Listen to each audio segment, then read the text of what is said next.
Hello dear students, welcome you to our channel Radiance. एंड आज हम लोग यहाँ पर पढ़ने वाले हैं बजट 2025 के बारे में। और जैसे कि आप लोग जानते हैं कि 1 फरवरी जिसे हर साल गवर्नमेंट बजट लेकर आती है, आज 2025 का ये 1 फरवरी को बजट आ चुका है। सो हम लोग इसी के बारे में अब पढ़ने वाले हैं अच्छे से डिटेल में। आपके एग्जामिनेशन के पॉइंट ऑफ व्यू से तो हम लोग यहाँ पर कवर करेंगे ही। तो आप कोई भी एग्जामिनेशन, भले वो यूपीएससी सीएससी का एग्जामिनेशन है, यूपीएससी के और भी कोई एग्जामिनेशन जैसे सीडीएस, सीएपीएफ या एफकैट की अगर आप प्रिपरेशन कर रहे हैं, या फिर वन डे एग्जामिनेशंस भी अगर आप दे रहे हैं, फॉर एग्जांपल एसएससी या बैंकिंग, सभी एग्जामिनेशंस में बजट पढ़ना बहुत ज़्यादा एसेंशियल होता है। और उसी को ध्यान में रखते हुए हम लोग यहाँ पर आपके लिए बजट की सीरीज लेकर आ रहे हैं, जिसमें हम लोग डिफरेंट पार्ट्स के अंदर बजट के टॉपिक्स को इंक्लूसिवली कवर करेंगे और सब चीज़ें उसके अंदर एग्जॉस्टिवली देखेंगे। तो चलिए शुरू करते हैं हम लोग अपना आज का बजट। यहाँ पर इस बार 2025 में सरकार क्या चीज़ें लेकर आई है। देखिए, आप इस बात को जानते हैं, आपने माइट भी सुना भी होगा कि इस बार का बजट जो है 2025 का, वो बहुत ही धमाकेदार बजट है और उसमें बहुत सारी ऐसी चीज़ें हैं जिसके ऊपर गवर्नमेंट ने फोकस किया है। स्पेसिफिकली मिडिल क्लास सेक्टर के ऊपर स्पेसिफिकली फोकस करा गया है। तो चलिए शुरू करते हैं अपना आज का टॉपिक। तो सबसे पहले हमारे सामने यहाँ पर ये पॉइंट आ रहा है कि जो बजट है 2025-2026, इसको प्रेजेंट कौन करता है। तो हमेशा ध्यान रखिएगा, जो लोग जानते हैं बहुत बढ़िया बात, और जो लोग नहीं जानते हैं वो भी इस बात को ध्यान रखिएगा कि यूनियन फाइनेंस मिनिस्टर हर साल 1 फरवरी को बजट पार्लियामेंट में लेकर आते हैं। और इस बार जब निर्मला सीतारमण जी इस बजट को लेकर आई हैं, तो इस बजट में उन्होंने एसेंशियली 4 चीज़ों के बारे में बात करी है। डेवलपमेंट को लेकर 4 चीज़ों के ऊपर बात करी गई है। सबसे पहली चीज़ एग्रीकल्चर। आप जानते हैं कि गवर्नमेंट का एक बहुत बड़ा फोकस है एग्रीकल्चर के ऊपर। गवर्नमेंट ने बहुत समय पहले से ही इस बारे में नारा दिया है that they want to double up the income of the farmers. तो एग्रीकल्चर एक बहुत बड़ा इशू है जिसके ऊपर वो कंटिन्यूसली काम करने की कोशिश कर रहे हैं। साथ ही साथ माइक्रो स्मॉल मीडियम एंटरप्राइजेस, इसके ऊपर भी गवर्नमेंट का फोकस रहा है इस बार। थर्डली इन्वेस्टमेंट्स के ऊपर, जो अभी हम लोग आने वाले सेक्शंस में कवर करेंगे। एंड देन फोर्थली एक्सपोर्ट्स के बारे में। तो एक्सपोर्ट्स कैसे हमारे नेशन में और ज़्यादा बढ़ाए जा सकते हैं, एक्सपोर्ट्स को और इम्प्रोवाइज, इंडस्ट्री को कैसे इम्प्रोवाइज कर सकते हैं, उसके बारे में भी हम लोग यहाँ पर समझने वाले हैं। तो चलिए अपने सबसे पहले एक सेक्टर की तरफ बढ़ते हैं। उसमें हम लोग यहाँ पर ये देख रहे हैं, आप ये जानते हैं कि गवर्नमेंट ने शुरुआत से, ये जो गवर्नमेंट सरकार है इस समय, वो हमेशा से बात कर रही है सबका विकास, ठीक है ना, जिसमें उनका मतलब है they want to stimulate the balanced growth across all the regions. लेकिन इस बजट के अंदर उन्होंने एक चीज और बात करी जिसमें उन्होंने बोला विकसित Bharat. They want to talk about the principles of विकसित भारत। तो यहाँ पर बजट में फाइनेंस मिनिस्टर ने यहाँ पे कल्चरल रेनेसां के बारे में भी इंट्रोड्यूस किया है कि कैसे हम भारत को और ज़्यादा हर एक बीतते समय के साथ बेहतर बना सकते हैं, कैसे इंडिया के अंदर नई अपॉर्चुनिटीज़ को क्रिएट करा जा सकता है। वो है बेसिकली ब्रॉड प्रिंसिपल विकसित भारत को लेकर। तो सबसे पहले यहाँ पर हम लोग जिस चीज़ को देख रहे हैं, 4 सेक्शंस हैं बजट में जहाँ पे डेवलपमेंटल मेजर्स के बारे में बात कर रहे हैं वो लोग। यहाँ पर फोकस एरिया है गरीब इंसान, जो गरीबी रेखा में हैं, उनके लिए कैसे उन्हें वहाँ से बाहर लेकर आया जा सकता है, यूथ को कितनी बेहतर और ज़्यादा अच्छी अपॉर्चुनिटीज़ दी जा सकती है, हमारे अन्नदाता जो किसान हैं उसके लिए क्या लेकर आ सकते हैं यहाँ पे बेनिफिट, और नारी सुरक्षा, वुमेन एम्पावरमेंट और वुमेन प्रोटेक्शन, दोनों के ऊपर कैसे यहाँ पर काम किया जा सकता है। सो यहाँ पर अब एक एक कर हम लोग चारों इंजन्स के बारे में ये पहले पार्ट के अंदर पढ़ने वाले हैं, और फिर नेक्स्ट पार्ट के अंदर इसकी और डिटेल जो निटिग्रिटीज होंगी उसमें भी जाएंगे। तो 4 इंजन्स में अभी तक आपने पढ़ा, हमने सबसे पहली स्लाइड में देखा एग्रीकल्चर, एमएसएमई, इन्वेस्टमेंट और एक्सपोर्ट्स। तो सबसे पहले इंजन की तरफ बढ़ते हैं, and the first engine we have is agriculture. Government agriculture को लेकर अपने नंबर ऑफ मेजर्स लेकर आती है, जिसमें सबसे पहले यहाँ पर योजना सरकार ने इंट्रोड्यूस करी है जिसको वो कहते हैं प्रधानमंत्री धन धान्य कृषि योजना। ये जो धन धान्य कृषि योजना है सरकार की, इसमें सरकार ने ये कहा है कि हम लोग कुछ 100 लो एग्रीकल्चरल प्रोडक्टिविटी डिस्ट्रिक्ट्स को कवर करेंगे। वो इलाके जहाँ पर एग्रीकल्चर प्रोडक्टिविटी कम है उसमें से ऐसे कुछ 100 इलाकों को चुना जाएगा जहां पर सरकार कोशिश करेगी कि वो फार्मर की इनकम को बढ़ा सके।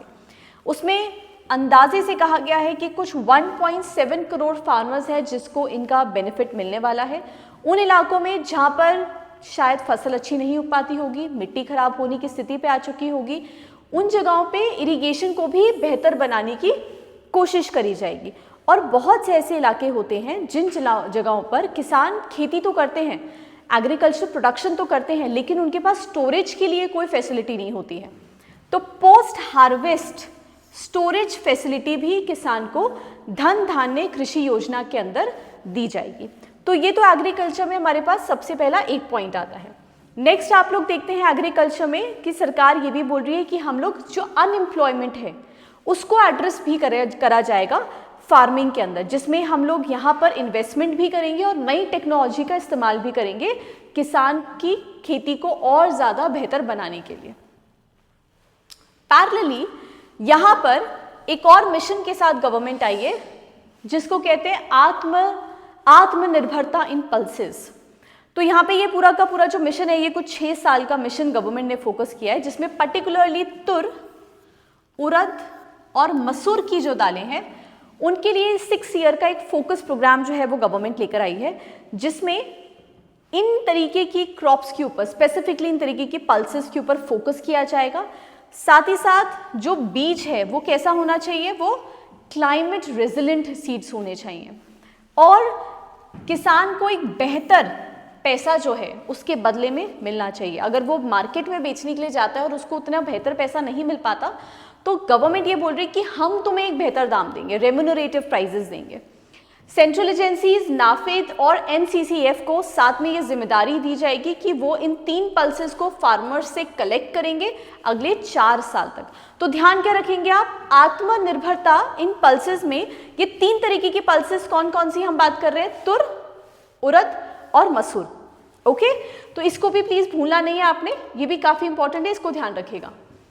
अपार्ट फ्रॉम दिस, किसान क्रेडिट कार्ड की लिमिट जो पहले 3 लाख रुपए तक की होती थी उसको 5 लाख रुपए तक बढ़ा दिया जाएगा। किसान जो है वो क्रेडिट ले सकता है। हाई यील्डिंग सीड्स के ऊपर काम किया जाएगा, बेहतर क्वालिटी के जो बीज हैं वो किसान को दिए जाएंगे, जिससे एक अच्छा प्रोडक्शन हो सके, मास प्रोडक्शन हो सके, और साथ ही साथ ऐसे बीज होने चाहिए जिन पे जल्दी से कीड़ा ना लगे, क्योंकि सबसे बड़ी समस्या यही है कि बीज होता है, फसल उगती है, लेकिन अगर उसमें पेस्ट लग जाता है तो फसल खराब हो जाती है। तो हाई यील्डिंग सीड्स के ऊपर भी यहाँ पे साथ में काम किया जाएगा। उसके अलावा गवर्नमेंट ने बोला है कि एग्रीकल्चर में हम लोग कॉटन की प्रोडक्टिविटी को इंक्रीज करने की कोशिश करेंगे, तो कॉटन का प्रोडक्शन बढ़ाएंगे। इसमें 5 साल का गवर्नमेंट ने एक इनिशिएटिव लिया है कि अगले 5 साल तक हम इस चीज़ का इनिशिएटिव ले रहे हैं कि फार्मिंग के अंदर हम लोग extra long cotton staple production को करेंगे। पैरेलली भाई आप सभी के घरों में हो सकता है कि मखाना जो है आप लोगों ने खाया भी होगा और आप लोग कंज्यूम भी करते होंगे। तो हम लोग ये देख रहे हैं कि ये एक बहुत ही कॉमन काइंड ऑफ फूड है जिसको आज के समय पर मार्केट में आपको मिल भी जाता है और लोग काफ़ी हद तक इसे पसंद भी करते हैं, हेल्दी डाइट भी माना जाता है। सो मखाना बोर्ड जो है वो बिहार के अंदर बनाया जाएगा। वहाँ की कंडीशंस के हिसाब से मखाना जो है वो सबसे बड़ी मात्रा में बिहार स्टेट के रीजन में ग्रो होता है, इसीलिए एक मखाना बोर्ड जो है वो बिहार में बनाया जाएगा और वहाँ पर बनाने के पीछे का पर्पस है कि वहाँ पे मखाना का प्रोडक्शन को इंक्रीज़ करा जाएगा। वहीं पे प्रोडक्शन होगा, प्रोसेसिंग होगी और उसके बाद पूरे के पूरे भारत के अंदर और विदेश में भी उसको सर्कुलेट करने के ऊपर काम किया जाएगा। तो एग्रीकल्चर में गवर्नमेंट ने एक डिफरेंटली इस सेक्टर के ऊपर भी काम करने की कोशिश करी है, कॉटन पे भी, मखाना पे भी। Okay, next fruits and vegetables. तो कॉम्प्रिहेंसिव एक सप्लाई चेन के बारे में इन्होंने बात करी है और फिशरीज, जो भी फिशरमैन्स हैं उनके लिए कुछ बेहतर सुविधाओं के बारे में इन्होंने यहाँ पे बात करी है। सस्टेनेबल फिशिंग के बारे में इन्होंने बात करी है और इन्होंने कहा है कि जितने भी रीजन, स्पेसिफिकली अंडमान और लक्षद्वीप आइलैंड्स की अगर हम लोग बात करें, वहाँ पर इंडियन एक्सक्लूसिव इकोनॉमिक जोन्स बनाए जाएंगे और हाई सीज बनाई जाएंगी, जहाँ पर वो फोकस करेंगे बेहतर तरीके से फिशरीज इंडस्ट्री ग्रो हो सके और सस्टेनेबल फिशिंग के ऊपर काम कर सके।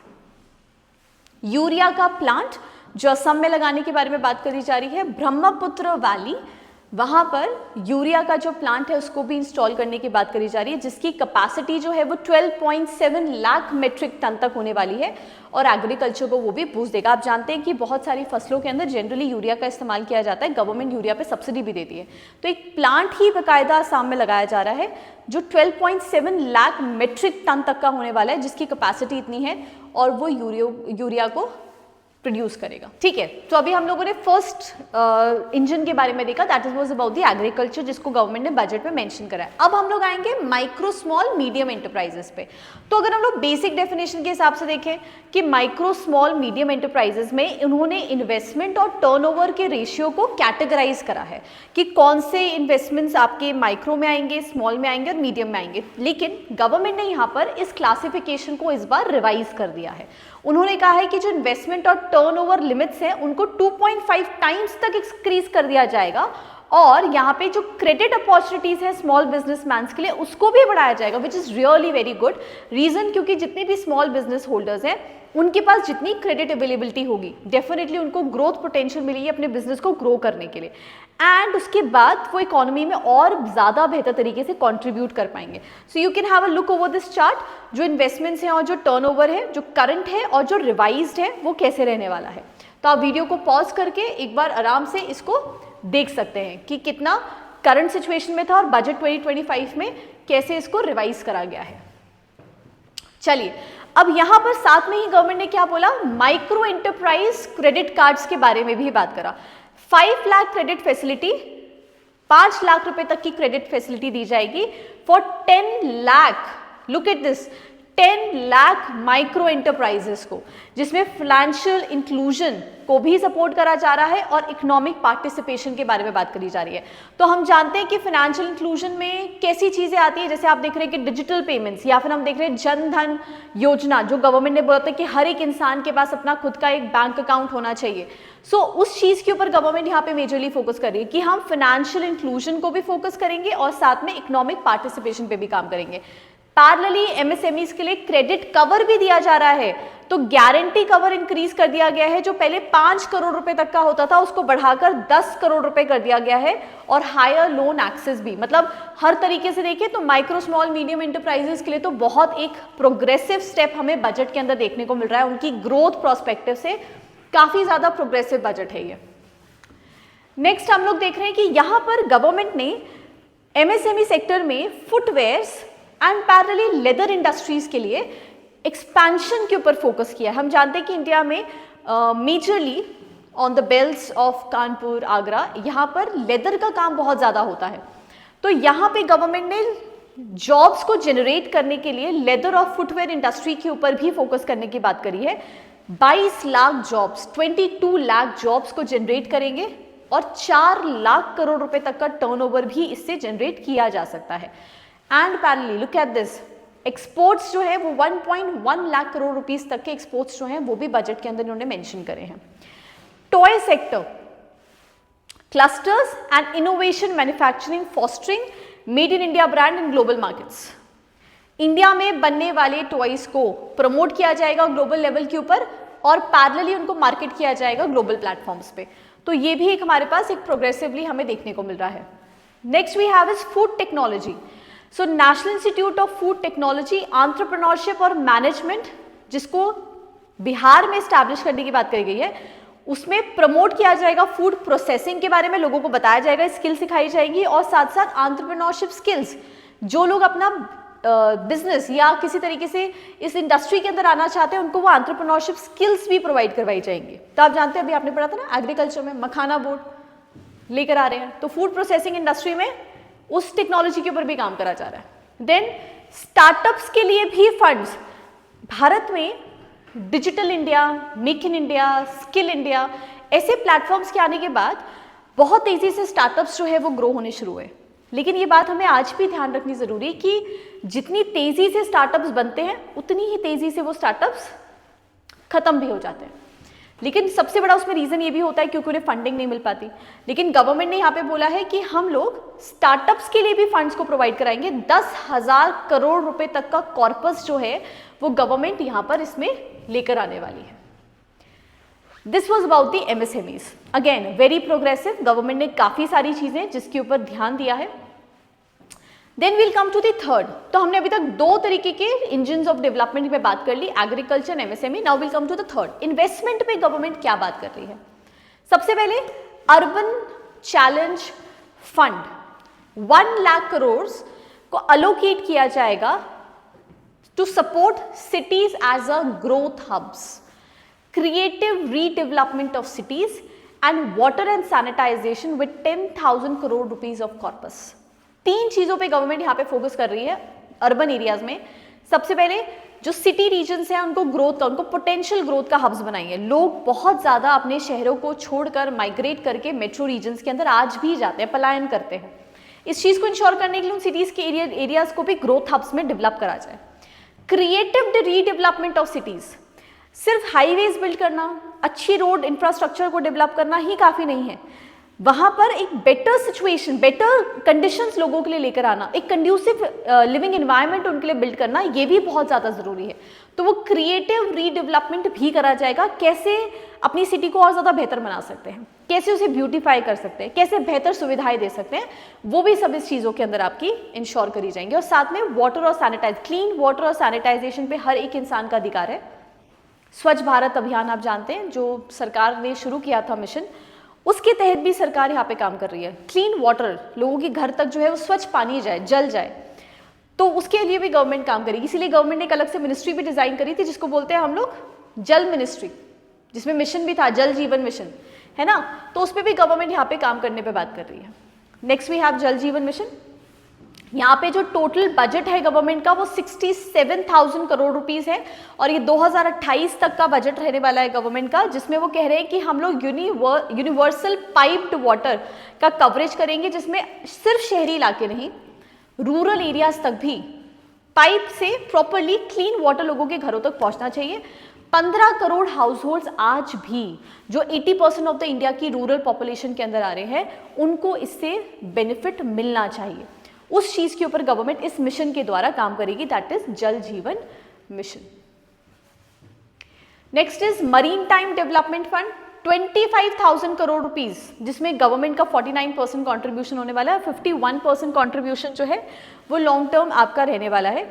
सो 49% कॉन्ट्रीब्यूशन जो है वो सरकार करेगी, इसमें लॉन्ग टर्म फाइनेंसिंग करेगी शिप बिल्डिंग को, पोर्ट्स को, लॉजिस्टिक इंफ्रास्ट्रक्चर को. रिमेनिंग 51% रहेगा आपका लॉजिस्टिक्स है, जो अगर कोई प्राइवेट प्लेयर्स हैं वो इसके अंदर आ रहे हैं और वो कोई पोर्ट डेवलप कर रहे हैं, लॉजिस्टिक्स के ऊपर, इंफ्रास्ट्रक्चर के ऊपर काम कर रहे हैं, तो remaining they are going to contribute. Government यहाँ पर 25,000 करोड़ रुपए लेकर आ रही है मरीन टाइम डेवलपमेंट फंड के अंदर.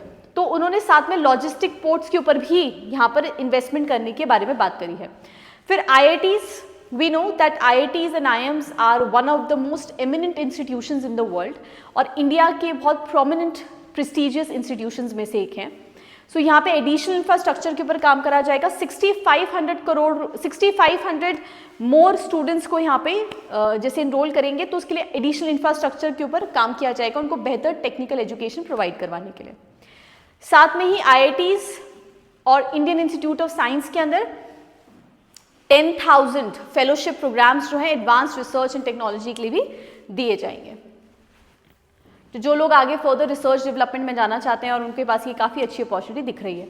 Then day care cancer centres. So district hospitals के अंदर अगले 3 साल में 200 सेंटर्स बनाए जाएंगे जहाँ पे अफोर्डेबल कैंसर का ट्रीटमेंट करा जाएगा. हम जानते हैं इंडिया के अंदर बहुत तेज़ी से कैंसर जो है वो बढ़ता जा रहा है लोगों के बीच में, और उस चीज़ के ऊपर भी गवर्नमेंट ध्यान दे रही है. आपने रिसेंटली अगर कुछ एक वीडियोज़ के अंदर देखा होगा कि प्राइम मिनिस्टर ने इस चीज़ को हाईलाइट भी करा है कि अपनी हेल्थ के ऊपर आप ध्यान दीजिए. अननेसेसरी तरीके के जो जंक फूड्स हैं उसको कंज्यूम मत करिए. ऑयल्स नेसेसरीली जो आपके specifically oils like palm oils, vegetables oil, इनको कंज्यूम मत करिए क्योंकि ये हमारी हेल्थ के लिए काफ़ी ज़्यादा नुकसानदायक होते हैं.